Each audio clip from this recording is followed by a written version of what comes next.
Committees at work. A review of the work completed by the Joint Select Committee on Social Services and Public Administration during the third session. The mandate of the Joint Select Committee on Social Services and Public Administration includes investigating and reporting on all matters relating to the management, activities, administration, and operations of various state bodies. The committee focuses on education, health, gender, tourism, public administration, labor, culture, community development, and other social services. Let's take a look at the work of the committee for the third session of the 12th Parliament with the chairman, Senator Dr. Paul Richards. What are the areas of ministerial responsibility that fall within your committee's purview? Well, the mandate of the committee is generally to investigate and report on issues related to state agencies and public bodies in areas of health, tourism, community development, and social services. So we have an overview of a number of areas, and we investigate how they're running, if they're operating optimally, and its impact on the population generally, if it's delivering the services as is envisioned. Can you briefly tell us about two of the inquiries the committee conducted during the last session, 2022 to 2023? In terms of the inquiries we've done about 3 major inquiries, one into the impact of technical vocational subjects and their roles in contributing to the development goals of Trinidad and Tobago. We've also taken a look at the ECCE centers and looked at the private and public centers and how they're operating, the challenges they're facing, and the advances they're making, among others, for this session in 2022 to 2023. Can you highlight some of the main takeaways which emerged from these inquiries? In terms of the inquiry into the technical vocational programs and the impact on the development goals, we found 2 main findings among many others. The first of all is the impact of a lack of funding, which has significantly reduced the offerings from some of the technical programs in terms of the more popular ones. So many of the private in particular, institutions have found that the funding, and public ones, the funding impacted them negatively in terms of the availability of the programs, their ability to hire facilitators, etc. So that was an impact. And also the impact of marketing and advertising in terms of people understanding what's available, what it means for their lives, how it means they can take care of themselves and their families, and removing some of the misnomers about technical vocational programs and their contribution to GDP in Trinidad and Tobago, as we saw around the world, or we can see around the world. Many of the non-energy sector areas in the economy are affected by the availability of skilled tradesmen and craftsmen, which would have gone through these TechVault programs. So if they're not available, we have less tradesmen and craftsmen and less skilled people.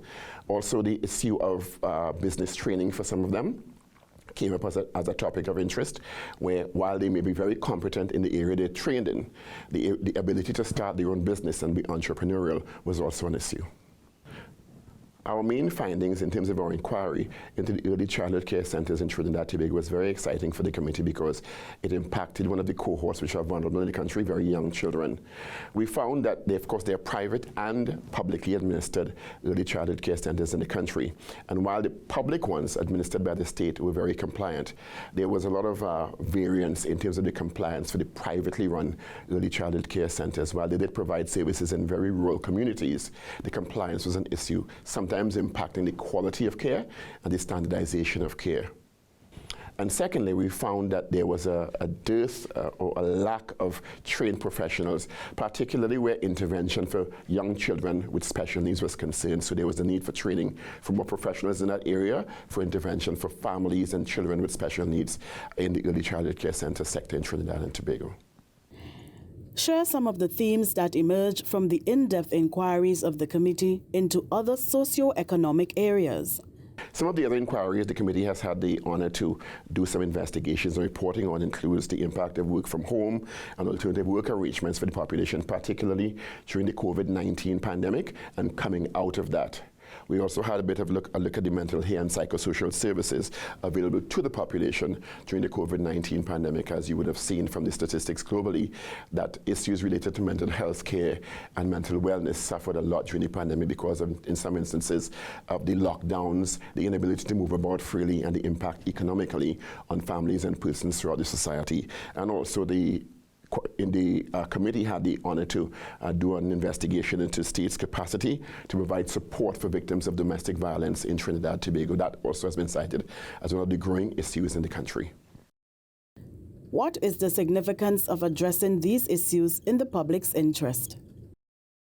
Well, I think because the committee's mandate is focused on a lot of social issues, in the absence of the inquiries, you wouldn't have the data and the sound analysis to find out what's actually happening on the ground. One of the things the committee is very adamant about is going out into the field and talking to people, the stakeholders and persons who may be affected. So I think the recommendations coming out of the committee's work is very important for policymakers to make sound decisions moving forward. What action or change can the public expect based on these committee reports? Well, the public is always very interested in the committee's works, the various committees of Parliament, and there is a 60-day time limit for the ministerial response to the recommendations concerned or contained in any particular report coming out of any committee of the Parliament. And then the Parliament lays the committee's report in Parliament, which is available to the public. So there's a lot of transparency and accountability in terms of what happens with the information contained and gleaned from these reports and inquiries. What can the public expect from the committee in this new parliamentary session? In this new session, we're looking forward to doing an inquiry and reporting on the issues related to non-communicable diseases and the impact those are having on the health of the population. As we have seen from the Minister of Health and data coming out of the Ministry of Health, non-communicable diseases are a big problem in Trinidad and Tobago, primarily because of lifestyle choices in the country. So we aim to find out what are the root causes of this and the general impact on the ground. Also, the Chronic Disease Assistance Program and the impact that is having, and also the state of outpatient clinics in the public healthcare system. Are they delivering to the population as envisioned? And in addition to the actual inquiry and stakeholder engagement, the public will be invited to submit their own experiences to have their voices heard regarding these important issues in Trinidad and Tobago. So your voices will be included in our final reports.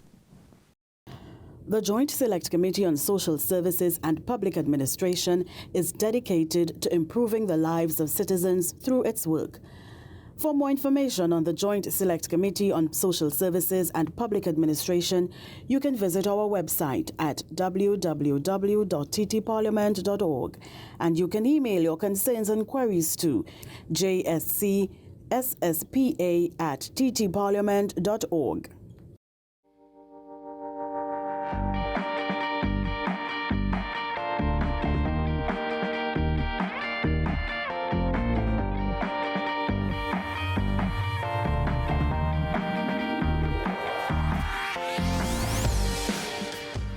Committees at Work, a review of the work completed by the Joint Select Committee on Social Services and Public Administration during the third session.